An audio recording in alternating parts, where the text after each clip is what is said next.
Topic of discussion है electrical work done and electrical energy. Electricity class 10 का chapter हम लोग पढ़ रहे थे, जिसमें हम लोग इससे पहले application of series and parallel combination पढ़ लिए हैं। ये उससे इंटायरली डिफरेंट टॉपिक है जिसका नाम है इलेक्ट्रिकल वर्क डन। इस लेक्चर में हम लोग बात करेंगे इलेक्ट्रिकल वर्क डन की एंड इलेक्ट्रिकल पावर की। तो let's talk about electrical work done और electrical energy. Electric work is said to be done when charges flow through a conductor at some potential. जैसा आपको याद होगा, जब हम लोगों ने इलेक्ट्रिक पोटेंशियल पढ़ा था तो इलेक्ट्रिक पोटेंशियल में हमने ये बताया था कि battery is a source of potential difference और electric potential and with the help of which charges flow through a conductor. जब चार्ज फ्लो होता है कंडक्टर के एक इंड से दूसरे इंड पे due to application of potential difference, तो चार्ज फ्लो होता है। तो बैटरी का काम ये होता है कि वो चार्ज को एक जगह से दूसरी जगह फ्लो करवाती है, तो वो कुछ काम करती है। इसी काम को हम लोग इलेक्ट्रिकल वर्क डन कहते हैं। तो अगर मान लेते हैं कि W वर्क है जो करना पड़ रहा है एक पोटेंशियल डिफरेंस V को in order to move a charge from one end of a conductor to other, then हम जानते हैं V that is electric potential is equal to होता है वर्क डन बाई चार्ज। तो अगर यहाँ से हम लोग वर्क डन का वैल्यू निकालेंगे तो work done is equal to हो जाएगा Q इंटू V। तो आपके पास ये पहला फार्मूला हो गया इलेक्ट्रिकल वर्क डन का, वो है Q into V, where Q is charge and V is potential difference और इलेक्ट्रिक पोटेंशियल डिफरेंस। इसी को हम लोग इलेक्ट्रिकल एनर्जी भी कह सकते हैं, E भी कह सकते हैं। हम एक बात जानते हैं कि Q is equal to IT। अगर इसको यहाँ सब्स्टिट्यूट कर दें तो ये W का वैल्यू हो जाएगा, Q के जगह पे हम पुट करेंगे। तो यहाँ से इस इक्वेशन से W इज इक्वल टू क्या हो जाएगा, Q के जगह पे हम IT पुट करेंगे तो it should be equal to VIT। ये आपका नेक्स्ट नंबर फार्मूला हो जाएगा, Q is equal to VIT। अगर हम जानते हैं ये एक फार्मूला है, दूसरा फार्मूला फ्रॉम ओम्स लॉ। हम ओम्स लॉ से एक बात जानते हैं, Ohm's law state that V is equal to IR। ऐसा हम जानते हैं V is equal to IR होता है। हम V के जगह पे ये IR को प्लेस करें तो W इज इक्वल टू हो जाएगा, देखिए यहाँ पर जो V है V के जगह पे IR पुट करेंगे तो यहाँ हो जाएगा IR into IT it should be equal to W is equal to I square RT। ये आपके पास थर्ड नंबर फॉर्मूला हो गया। अब उसी ओम्स लॉ से हम ऐसा भी लिख सकते हैं, जो ओम्स लॉ हम लोग पढ़े हैं उसको हम ऐसा भी लिख सकते हैं ऑल्सो।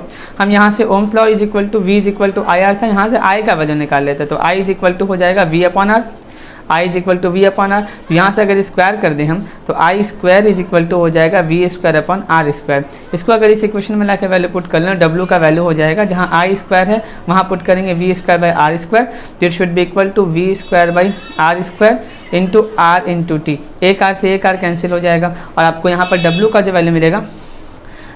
वैल्यू मिलेगा वो मिल जाएगा आपको V square T upon R।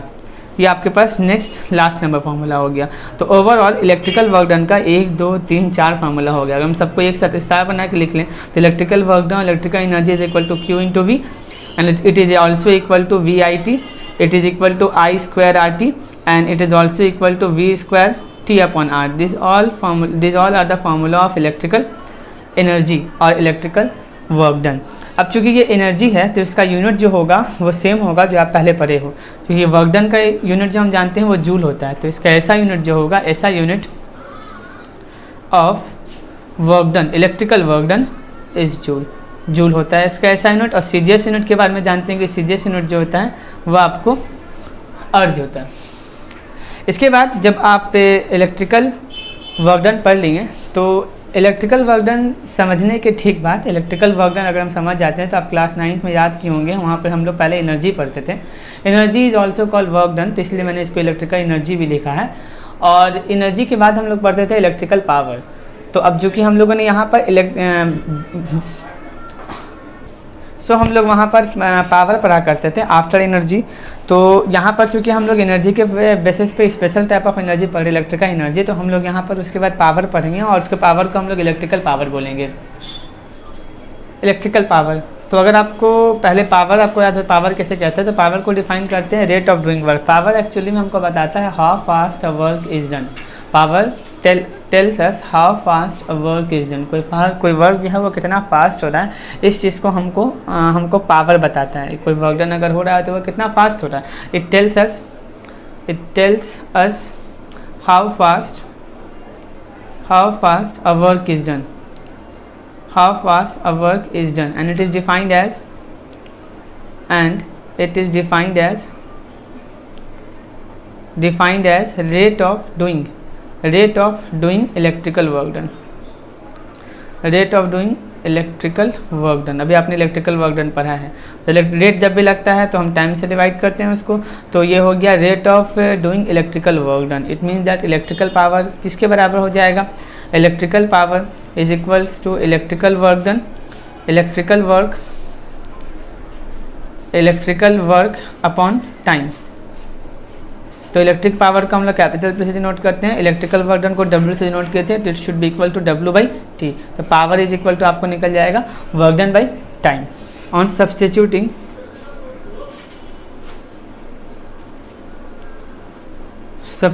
The value of W, अगर W का वैल्यू आप सब्स्टिट्यूट कर लोगे तो पावर जो मिलेगा, क्योंकि हम लोग W का फार्मूला पढ़े हैं कि W का फार्मूला हमारे पास QV होता है, VIT होता है, I² RT होता है एंड V² T/R होता है। तो ये फार्मूला में पावर का जो फार्मूला W/T निकला, W की जगह पे ये सारा फार्मूला हम लोग यूज़ करेंगे। तो आइए W की जगह पे सारा फार्मूला देखते हैं। तो पहला W का फार्मूला मिला था हमको P का फार्मूला W/T। अब यहाँ W की जगह पर हम QV लिख सकते हैं, तो QV/T हो जाएगा। फिर W की जगह पर हम लोग क्या लिख सकते हैं, VIT, तो VIT/T हो जाएगा। इसके बाद हमारे पास I² RT था अपॉन T हो जाएगा। इसके बाद हमारे पास V² T/R था और साथ में नीचे डिवाइड करेंगे T से। तो ओवरऑल आपको पावर का फॉर्मूला मिल जाएगा W/T is equal to QV/T। ये यहाँ पर सॉरी T होगा, ये T से T कैंसिल हो जाएगा और ये VI बन जाएगा। T से T कैंसिल होगा, यहाँ I² R बन जाएगा और T से T कैंसिल होगा, यहाँ V² R बन जाएगा। तो ये आपके पास ओवरऑल टोटल फार्मूला है इलेक्ट्रिकल पावर का। और हम लोग इलेक्ट्रिकल पावर का SI यूनिट देख लेते हैं कि SI यूनिट क्या होता है। SI unit of electrical power,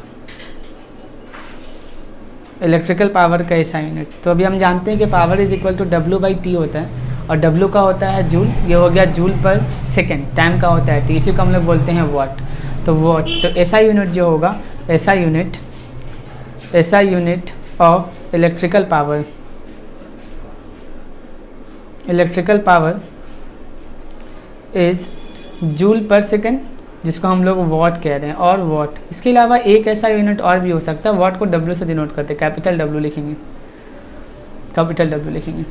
क्योंकि हम तो ये बोले ना कि पावर का formula work done by time होता है, तो power is equal to V/I भी होता है। तो हम लोग पावर का एक फार्मूला, एक यूनिट V/I से निकाल सकते हैं। V पोटेंशियल डिफरेंस है, इसका वोल्ट होता है, और I जो होता है करंट होता है। इसका मतलब इसका एक यूनिट और भी हो सकता है, वो हो सकता है वोल्ट इंटू एम्पियर और वोल्ट इंटू एम्पियर। याद रखेंगे इस फार्मूला को, वोल्ट इंटू एम्पियर को। Volt is the unit of voltage and I is the unit of current. So electrical power का यूनिट वॉट होगा, जो एक जनरल यूनिट है पावर का, या जूल पर सेकेंड। इसके अलावा आपको वोल्ट इंटू एम्पियर भी होता है इस फार्मूला से। अब यहाँ पर एक क्वेश्चन राइज होता है कि आपको कहा जाता है कि 1 वाट ऑफ इलेक्ट्रिकल पावर को डिफाइन करो, तो आप कैसे डिफाइन करेंगे। तो यहाँ पर हम डिफाइन करने जा रहे हैं 1 watt of electrical power, 1 watt of electrical power, 1 watt of electrical power. तो हम लोग बोलेंगे कि इलेक्ट्रिकल पावर जो है उसको हम 1 वाट बोलेंगे। Electrical power is said to be 1 watt, said to be 1 watt. कब बोलेंगे 1 वाट, आइए देखते हैं। जब एक, यहाँ इससे निकालते हैं, इससे डिफाइन कर सकते हैं, इससे डिफाइन कर सकते हैं। तो हम लोग ऐसे डिफाइन करेंगे कि जब 1 जूल का इलेक्ट्रिकल वर्क डन 1 सेकंड में होगा, तब उस समय जो पावर होगा 1 वाट कहलाएगा। या फिर इसका ऐसे भी डिफाइन कर सकते हैं कि जब 1 वोल्ट का पोटेंशियल डिफरेंस की वजह से एक सर्किट के अंदर करंट अगर 1 एम्पियर का फ्लो होने लगे, तो हम बोलेंगे कि जो पावर है वो 1 वाट है। तो हम लोग इसको ऐसे ही डिफाइन करते हैं, V इंटू आई से डिफाइन करते हैं। W/T से आप क्लास 9 में पढ़ चुके हो। तो लिखेंगे इफ़ 1 वोल्ट ऑफ PD का मतलब पोटेंशियल डिफरेंस होता है, causes a current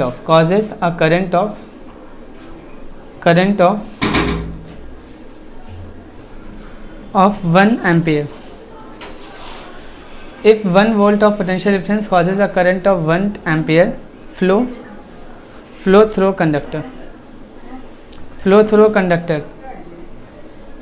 then power is said to be 1 watt. तो हम ऐसा लिख सकते हैं कि 1 watt इज इक्वल टू हो जाएगा 1 वोल्ट इंटू एम्पियर।